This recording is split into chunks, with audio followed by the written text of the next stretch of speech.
Dans l'actualité ce soir, le seuil des 40 soldats français tués en Afghanistan a été franchi. Un très jeune chasseur alpin de Chambéry est mort lors d'un accrochage. Il venait d'arriver dans le pays. Un autre militaire a été grièvement blessé. En France, la montée des revendications sur les salaires. Le géant du meuble Ikea est touché. Plusieurs magasins sont restés fermés. Le siège social situé dans les Yvelines a été occupé pour la deuxième journée consécutive. Une affaire qui fait grand bruit en plein débat sur la garde à vue. Une collégienne de 14 ans a été interpellée chez elle et gardée pendant 10 heures après une altercation avec des collégiens à Paris. Elle dit avoir été emmenée en pyjama et menottée, ce que démentent les policiers. Dans le même temps, l'Assemblée nationale a commencé à débattre d'une nouvelle loi sur la sécurité. Elle ouvre notamment le champ aux saisies de biens contre les trafiquants. Un dossier exceptionnel dans ce journal, le suivi d'une enquête pas à pas sur l'économie parallèle de la drogue dans les quartiers. Le rapport annuel de la Cour des comptes sur les petits et les grands travers de l'administration. Elle épingle cette année la gestion des PV routiers. On verra qu'ils coûtent parfois plus cher qu'ils ne rapportent.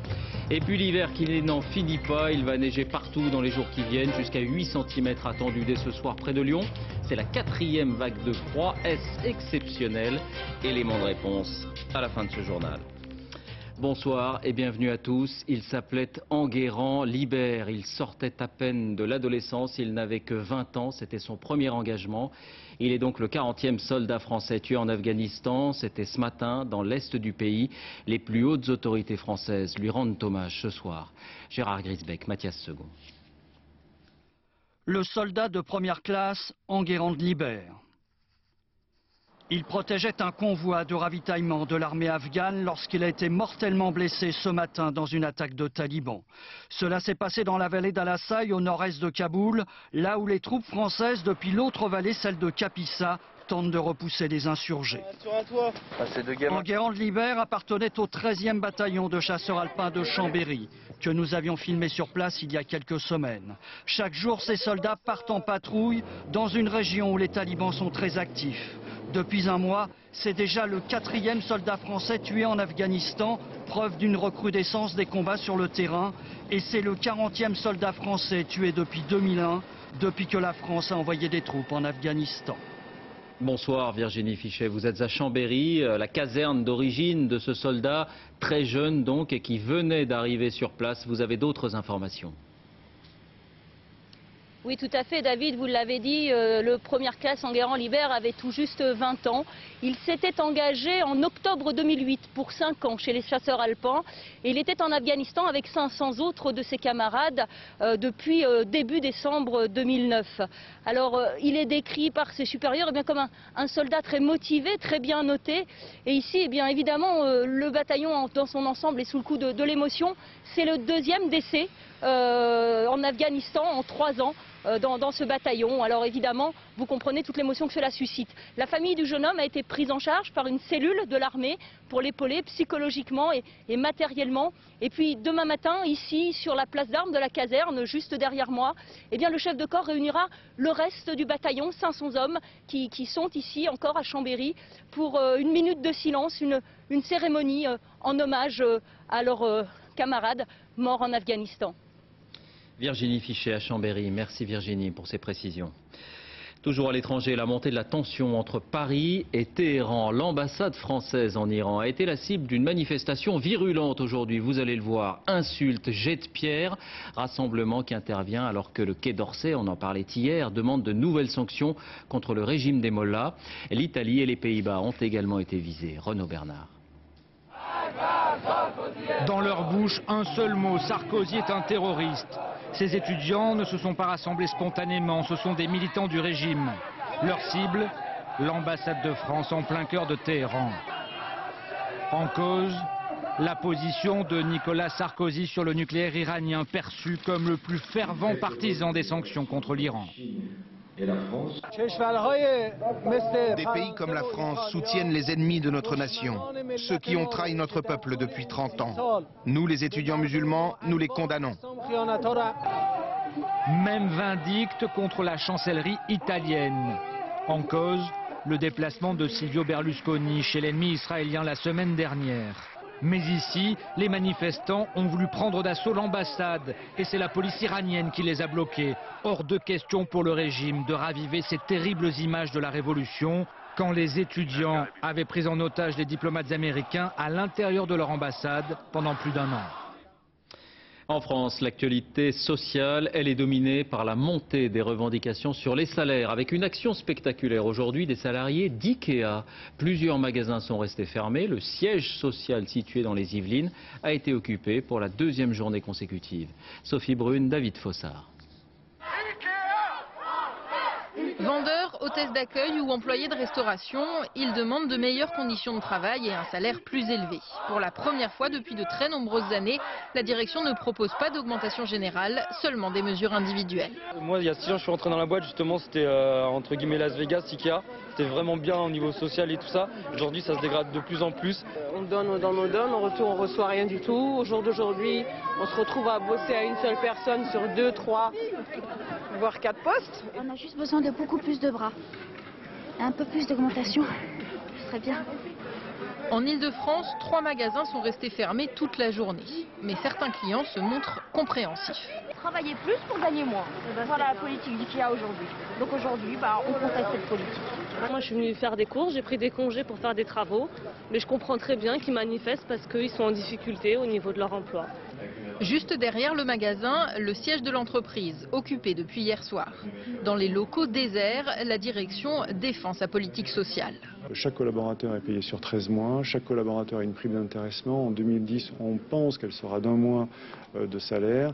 Chaque collaborateur a une prime de participation, parce qu'IKEA a fait des bénéfices effectivement. Syndicats et direction devraient se retrouver demain pour une nouvelle séance de négociation sur les salaires. Et puis des nouvelles du conflit à Vitry-sur-Seine. Les enseignants qui ont cessé les cours depuis l'agression d'un élève ne reprendront pas le travail demain. Ils ont manifesté aujourd'hui devant l'Assemblée nationale et ont été reçus par le ministre de l'Éducation Luc Châtel. Il propose 3 surveillants supplémentaires et 6 médiateurs. Insuffisant pour les professeurs qui réclament 11 postes au total. À noter qu'un appel à la grève a été lancé sur l'ensemble de l'académie de Créteil. Plusieurs établissements ont par ailleurs cessé le travail en Seine-Saint-Denis, toujours à l'appel du SNES. Image signée Marie Cazot.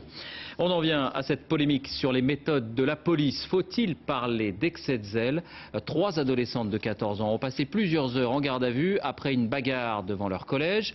L'une d'entre elles a été interpellée à son domicile et elle a passé 10 heures au commissariat. Elle dit avoir été menottée et emmenée en pyjama. Les policiers démentent. Le parquet a ouvert une enquête. Nicolas Bertrand, Philippe Maire. À côté de sa mère, Anne raconte sa première garde à vue. À l'origine, une bagarre entre collégiens à la sortie des cours. La jeune fille, 14 ans, dit s'être simplement interposée. Mais le lendemain, à 10 heures, des policiers sont venus l'interpeller chez elle. Ça m'a réveillée parce qu'il donnait de grands coups dans la porte. Donc je suis allée ouvrir, je pensais pas du tout que c'était ça.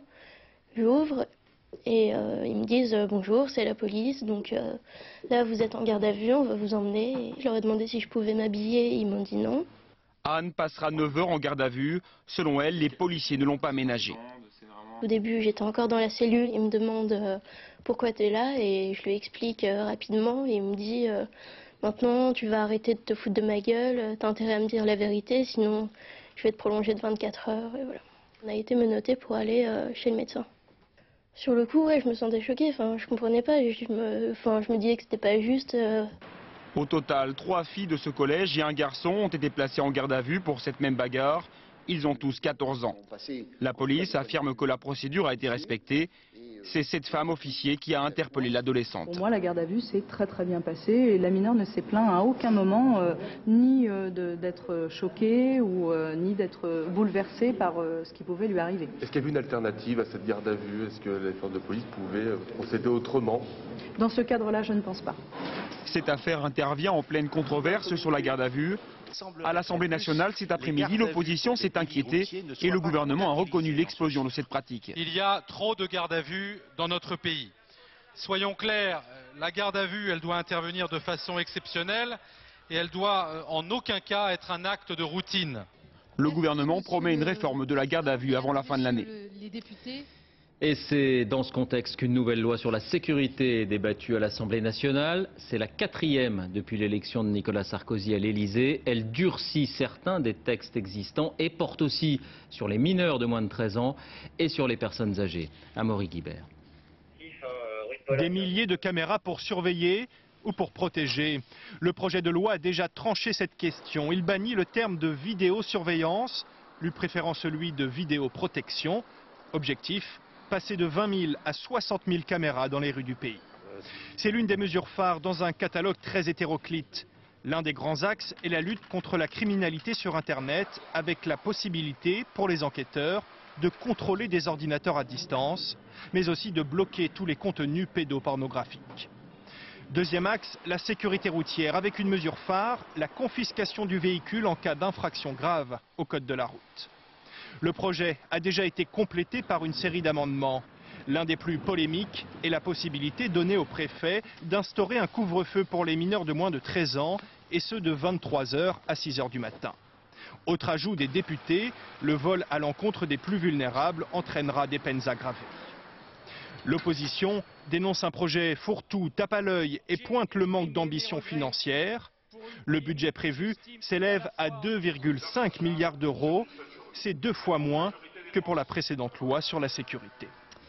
Et puis, autre disposition remarquée dans ce texte, elle vise à généraliser la saisie des biens des trafiquants et notamment la saisie de leurs véhicules. Il s'agit bien sûr de lutter contre ce que l'on appelle l'économie souterraine. Alors on en entend souvent parler de l'économie parallèle, mais on la voit très rarement. Voici, point par point, très concrètement, l'exemple d'un de ces trafics et le travail des policiers pour tenter de l'endiguer. Vous allez découvrir comment cette économie parallèle est installée au cœur de certaines cités. C'est le dossier de cette édition. Il est signé Audrey Goutard et Nicolas Auer. Bientôt, cette muraille devrait être rasée. En attendant, elle abrite le plus grand marché du cannabis de France. Au pied de la barre, ces policiers s'apprêtent à intervenir. On va commencer à se rapprocher. Attention aux têtes, les gars. Hein. On y va, on y va, on y va. Chaque jour, c'est pareil. Ils foncent. Il est là. Mais quand ils arrivent, les trafiquants ont disparu. Tu l'as vu? Non. Celui-là n'a même pas cherché à s'enfuir. Il n'a plus de drogue sur lui. Il sait qu'il ne risque rien. Tu vas rester ici avec nous. Tu vas rester avec nous ici. Un peu plus loin, les revendeurs regardent la scène, tout aussi tranquilles. Il n'y a rien contre lui, hein. Il n'y a rien de concret. Oui, allez, monsieur. Au revoir, monsieur. Aujourd'hui, le guetteur était en scooter. Hein. Et donc il nous a vus, il a alerté ses complices. Voilà.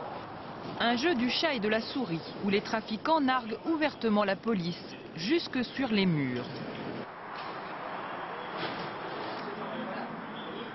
À défaut de coincer un revendeur, les policiers cherchent de la drogue. Sûrs de faire une bonne pêche, car ici, il y en a partout. Super, super, super.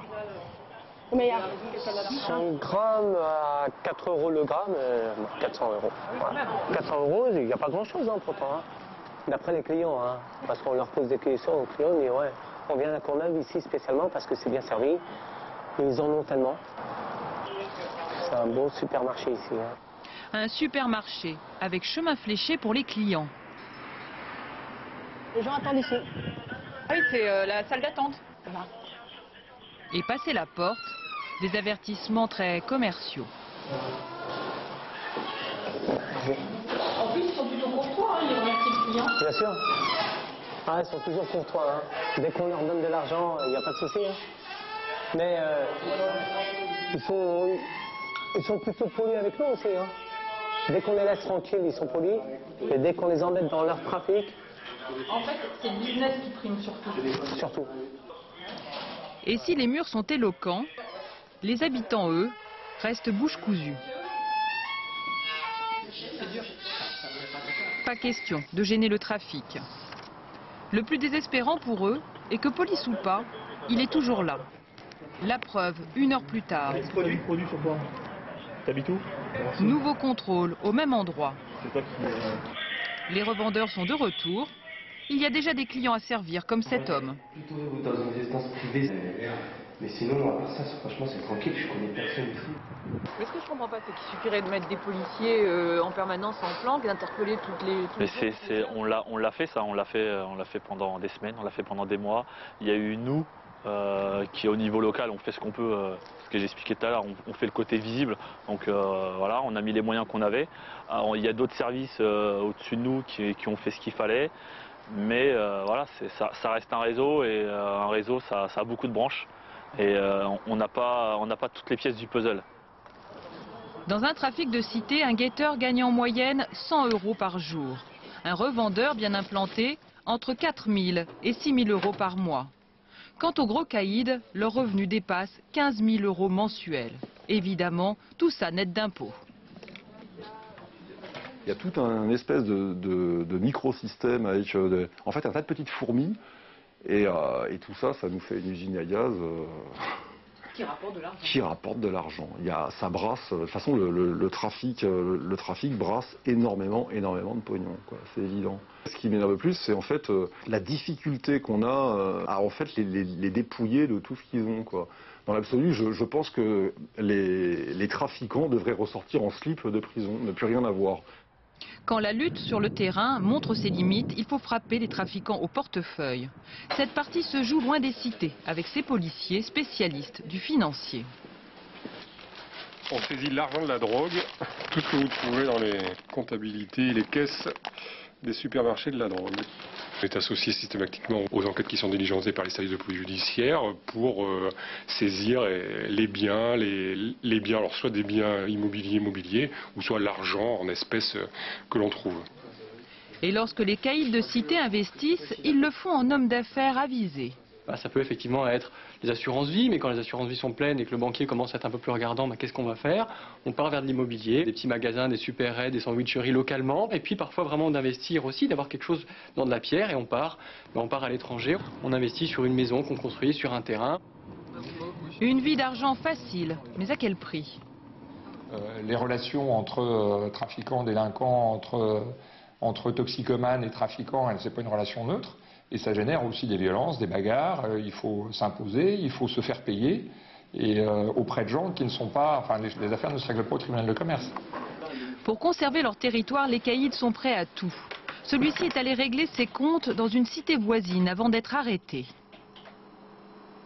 C'est des petits jeunes qui ne savent pas respecter l'ancienneté, on va dire, c'est ça? Ça revient à ça ou pas? Est-ce que je me trompe? On va aller sur manger des coups, tout, ils n'arrivent pas à comprendre qu'il faut respecter les plus grands que ça. Ils ont fait des bêtises, hein, c'est une petite correction, c'est tout. Une petite correction, dit-il, au fusil à pompe. Il a également blessé 2 concurrents qui se gardent bien de se plaindre à la police. Sur la violence comme sur l'économie souterraine, le silence est la règle. Seul indice pour les policiers, le montant des biens qu'ils saisissent, plus de 100 millions d'euros en 2009. Voilà pour cette enquête d'Audrey Goutard et de Nicolas Auer. Le rapport annuel de la Cour des comptes a été rendu aujourd'hui. Parmi les cibles des magistrats, la gestion des PV routiers. Premier problème, beaucoup continuent à obtenir des passe-droits. Deuxième problème, certains de ces PV coûtent parfois plus cher qu'ils ne rapportent. Julien Beaumont, Éric Delagneau. Pour une fois sous l'essuie-glace, un pavé. La Cour des comptes s'est intéressée au PV, 33 millions en 2008, ce qui a permis à l'État de gagner 1,460 milliard d'euros, plus 50% en 4 ans, grâce notamment à l'arrivée massive des radars automatiques. Mais l'État aurait pu gagner plus. En cause, les coûts de gestion des amendes. La méthode classique avec agent verbalisateur revient à 25 € par PV. Le traitement informatisé à 15.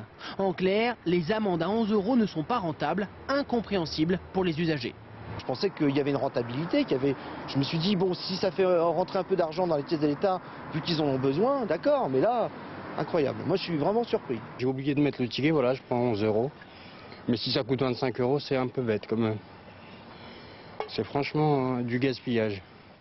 En automatisant tout le processus, l'État pourrait économiser 100 millions d'euros par an. Autre anomalie décelée, les annulations. Rien qu'à Paris, 500 000 contraventions sont détruites sans justification, des passe-droits hors la loi. Bon, j'explique ça par une tradition un peu française qui a qu'on connaît quelqu'un qui a le pouvoir de vous faire sauter votre PV parce qu'il dispose d'une certaine autorité, qu'il est bien placé dans la hiérarchie et qu'on s'arrange comme ça. Dernière constatation, un PV sur 4 ne sera jamais payé. Ce n'est qu'une estimation car l'État est incapable de fournir un chiffre précis. La politique en bref, Nicolas Sarkozy était aujourd'hui dans le Loir-et-Cher. Il a esquissé les grandes lignes d'une politique pour le désenclavement économique des campagnes. Elle sera basée notamment sur les transports, visite qui avait aussi un parfum électoral. Le centre est l'une des régions que la droite souhaiterait ravir à la gauche. À noter par ailleurs que plusieurs centaines d'agriculteurs ont manifesté à cette occasion pour dénoncer notamment la chute de leurs revenus. Et à propos des régionales, ce sondage pour la région Languedoc-Roussillon qui donne Georges Frêche gagnant, 31% des voix au premier tour, 21% pour l'UMP Raymond Coudert, 11% pour la liste officielle du PS emmenée par Hélène Mandroux, 10% pour Europe Écologie. En cas d'union PS Vert au premier tour, Georges Frêche obtiendrait 32% contre 20% pour la liste commune à gauche et 20% également pour l'UMP. Et dans tous les cas, Georges Frêche l'emporterait au second tour avec 40% contre 30% pour Raymond Coudert et 30% pour Hélène Mandroux. Sondage TNS Sofres Logica pour Midi Libre. Il est 20h19, restez avec nous. À suivre, une 4e vague de froid et de neige, jusqu'à 8 cm attendus en plaine près de Lyon dès ce soir. Que se passe-t-il dans notre ciel? Réponse dans un instant. Internet est-il devenu un besoin primaire comme l'eau ou l'électricité? Eh bien la réponse est oui pour le gouvernement. Il envisage de créer un tarif social pour les plus démunis. Et puis un maître de la photo à redécouvrir. Paris consacre une grande exposition à Douaneau. Terrain vague, banlieue, enfance. On est loin des clichés légers et romantiques qui ont fait le tour du monde. D'abord donc cet hiver qui n'en finit pas. Encore du froid et encore de la neige sur la France et sur l'Europe aussi. On en aura rarement vu autant ces dernières années, alors qu'on pouvait s'attendre à l'inverse. Alors faut-il parler d'une saison exceptionnelle? Qu'en disent nos météorologues? Nicolas Lemarinier, Chloé Cormery avec notre bureau à Lyon. L'hiver est rude et ce n'est pas un cliché. La neige a fait son retour. Aux environs de Lyon, elle est tombée toute la journée. Parfait pour les amateurs de belles images. Je suis content. Quand j'ai vu qu'il neigeait ce matin, j'ai dit vivement ce midi que je puisse aller faire des photos. Donc on est loin de la galère. On est très loin de la galère. Pas pour moi du moins. La neige et les routes difficiles sur les monts du Lyonnais, les automobilistes ne s'en inquiètent plus guère. Qu'est-ce que vous allez faire? Je vais mettre les chaînes et puis je vais repartir. Oui. Voilà. Le mois de janvier 2010 est le plus froid depuis 1987. Les températures sont 1,5 degré en dessous des moyennes saisonnières, selon les calculs des ingénieurs de Météo France. Là, ce mois de janvier, et même depuis le 10 décembre environ, les vents d'ouest sont quasiment absents et ce sont plutôt des vents de nord-est qui nous concernent, amenant de l'air très froid depuis l'Europe centrale ou la Scandinavie. L'hiver est long parce qu'il est gris. Dans le tiers nord-est de la France, le ciel bleu se fait rare, 40% d'ensoleillement en moins. À Nancy, il y a eu seulement 52 heures de soleil en 2 mois. Une saison frisquette mais pas exceptionnelle. On n'a pas encore battu les records historiques de froid. Hiver 85, moins 16 à Bordeaux, moins 22 à Agen. On est loin aussi des températures que subit l'Europe de l'Est. Ici en Roumanie, le thermomètre est descendu jusqu'à moins 32. Et dans l'immédiat, Météo France émet un bulletin de vigilance orange jusqu'à demain 16h sur 4 départements. L'Ain, le Rhône, la Loire, l'Isère, d'importantes chutes de neige et du verglas sont attendues. Prudence donc si vous habitez cette zone et que vous devez vous déplacer. Les transports scolaires sont d'ailleurs en partie supprimés. Cette question maintenant, peut-on vivre sans Internet? Le gouvernement souhaite créer un tarif social pour les plus modestes car sa réponse est non. Internet serait devenu un besoin primaire, un peu comme le chauffage et l'eau courante. Pourquoi la toile est-elle devenue incontournable? Yves Ginca, Tristan Lebras. Marie Solitude est au chômage depuis 8 ans. De longues périodes de recherche d'emploi entrecoupées de CDD. Pour consulter les offres de travail et y répondre, elle a absolument besoin d'un accès Internet, un accès fourni gratuitement par la mairie de sa commune. Le bureau ne désemplit pas de la journée. Excusez-moi, j'attends que monsieur ait fini dans celui du fond. Et si Marie Solitude ne dispose pas d'Internet à son domicile, c'est simple. Pour elle, impossible de payer 30 € mensuels, le prix minimum de l'abonnement. Moi, je trouve que c'est cher. Donc, en tous les cas, je n'ai pas la possibilité actuellement de le mettre suite au chômage. Et voilà, pécuniairement, je ne peux pas me le permettre. Donc, Et j'en ai besoin. Si je l'avais, sincèrement, si c'était dans mes possibilités, bien sûr que je le mettrais. Comme elle, de nombreux foyers n'ont pas la possibilité de s'offrir un abonnement Internet. Une étude récente nous apprend même que plus le niveau de vie est modeste, moins les ménages sont connectés. Parmi les foyers dont le revenu est inférieur à 900 € par mois, seuls 22% possèdent une box Internet. Alors que les ménages qui touchent plus de 3100 € sont presque 3 fois plus nombreux à y être connectés.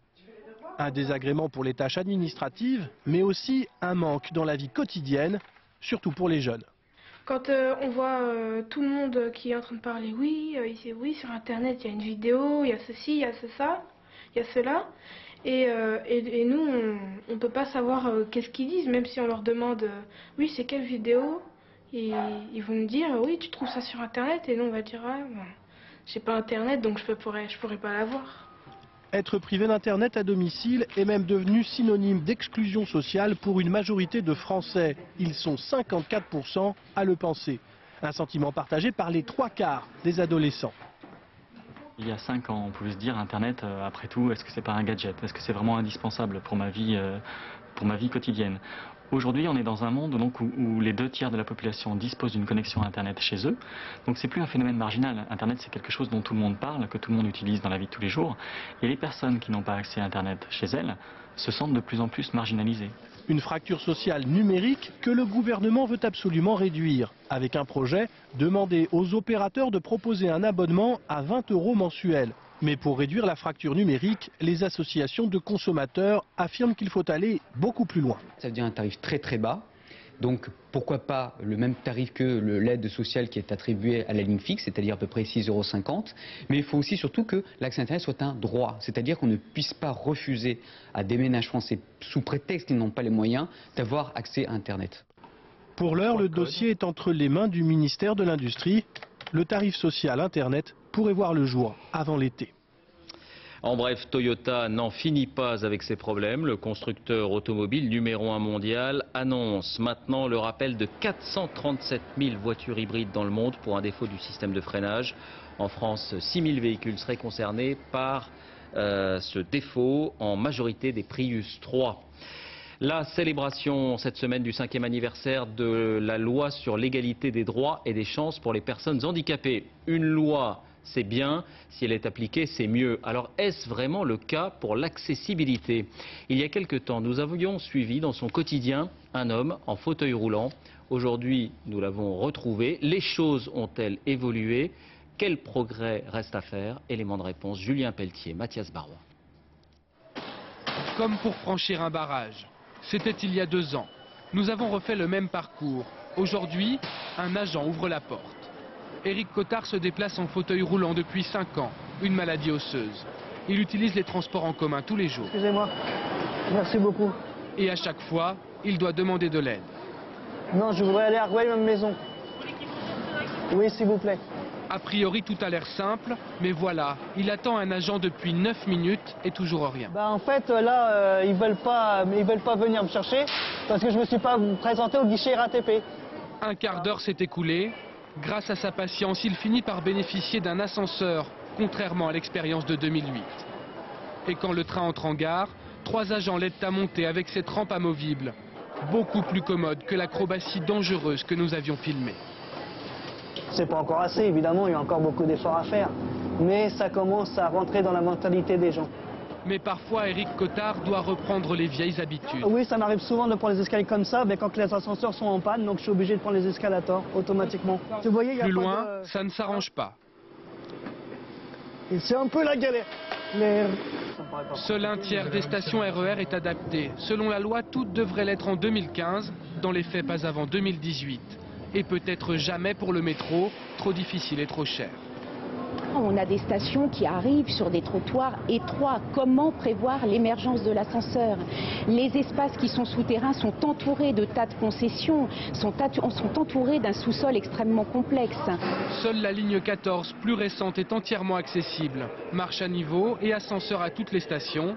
Pas de chance, aujourd'hui il ne fonctionne pas. Et là, comment on fait? On peut pas. Nouvelle difficulté, cette porte vandalisée est condamnée. Malgré de nombreux efforts, il reste toujours difficile pour une personne handicapée de voyager seule dans les transports en commun. Un maître de la photo à redécouvrir. La Fondation Cartier à Paris consacre une grande exposition à Douaneau. Terrain vague, banlieue, enfance. On est loin, par exemple, du célèbre baiser de l'hôtel de ville. Isabelle Béchler, Jean-Marie Lecartier. On a appelé Douaneau le chantre des banlieues.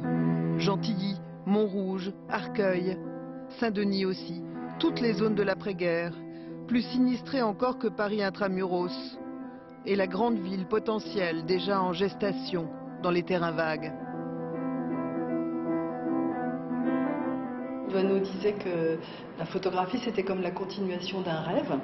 Et c'est vrai qu'il raconte qu'il se levait à 4 h du matin, encore dans ses rêves, et qu'il partait dans les halles à Paris photographier le monde de la cloche ou le monde des bars, quand les halles provoquaient toute cette vie dans les cafés alentours.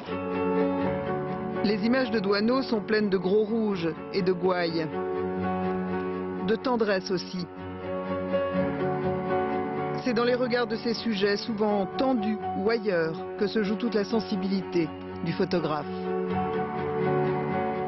Les images moins connues étaient enfouies à l'atelier Douaneau, où ces deux filles sont les gardiennes du temple. Parmi les 450 000 clichés stockés ici, les paysages d'après-guerre ont émergé. On réduit trop souvent l'œuvre de Douaneau au baiser de l'hôtel de ville, par exemple. Mais il est avant tout un humaniste. Je trouve que dans cette exposition de la Fondation, où finalement il y a beaucoup de décors, il y a assez peu de personnages, contrairement aux habituelles photos qu'on voit de mon père. Il y a assez peu de personnages, mais malgré tout, même quand on voit les décors, on voit quoi? On voit le décor de l'homme. C'est quand même, ça parle de lui quand même, toujours. Et pour les photographes humanistes, il n'y a pas de doute. L'homme est au centre de tout. L'homme est essentiel et il faut le sauver. La liesse et la joie ont fait chanter l'après-guerre aussi, et Douaneau s'en réjouissait. Prévert le félicitait d'ailleurs de toujours conjuguer le verbe photographier à l'imparfait de l'objectif. Exposition à découvrir à la Fondation Henri Cartier-Bresson. Une image de football, pas de surprise en Coupe de France. Boulogne-sur-Mer est qualifié pour les quarts de finale après sa victoire face à Guingamp, certes tenant du titre, mais une division d'écart tout de même. 1-0, but signé Cuvillier. Avant de refermer ce journal, je vous en rappelle l'un des principaux titres. Le seuil des 40 soldats français a été tué en Afghanistan. Enguerrand libère 20 ans, chasseur alpin de Chambéry, est mort lors d'un accrochage. Il venait d'arriver dans le pays. Un autre militaire a été grièvement blessé. Fin de cette édition. Merci à vous de l'avoir suivi. Dans un instant, la météo, Tania Young, la neige gagne du terrain un peu partout. 20h35, un téléfilm inédit fait danser la poussière avec notamment Michel Bernier. À demain.